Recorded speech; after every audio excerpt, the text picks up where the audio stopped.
Hi everyone, my name is Haley Miller and I will be doing my rebuttal to Sean Carter. So, the topic I will be discussing and that he is discussing in his debate is that NATO should or should not be using military force against Russia to help protect Ukraine. And he did his debate on how NATO should be intervening.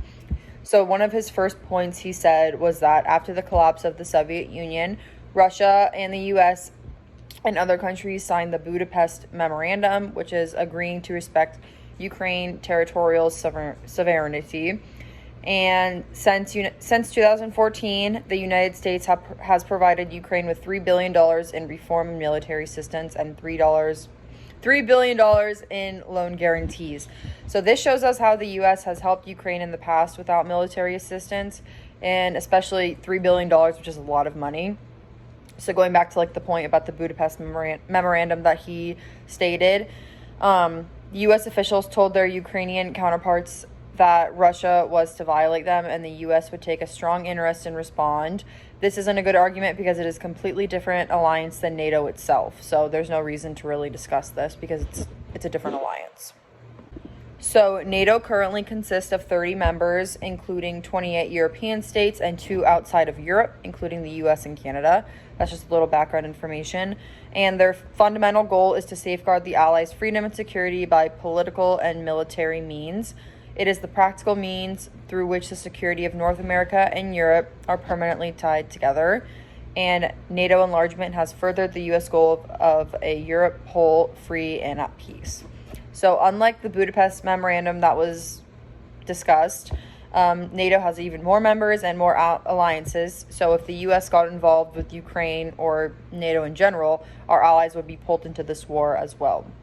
Article 5 of the Washington Treaty states that an attack against one ally is an attack against all, which is at the core of the alliance of NATO, and it is a promise of collective defense.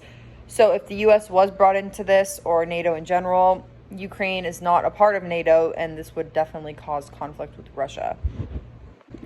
Another point that Sean was stating is that in the national security world, alliances are key to national security planning. And yes, although this is true, this is why it is not a good reason for NATO to get involved, because it would be putting other countries at risk. So this is just a weak argument overall.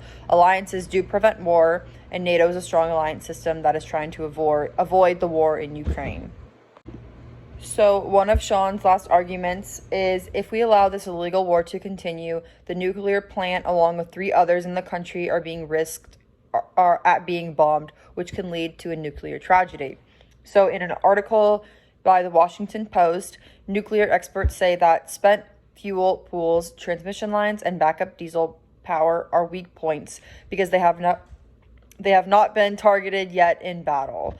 And if these power plants haven't been directly targeted in battle, this isn't really a huge concern to the war. Putin's main goal wasn't to blow up Ukraine or to hit the nuclear power plants. He would have done it already. His initial aim was to overrun Ukraine and depose its government, which caused ending it for good and ending their desire to join the Western Defensive Alliance, NATO.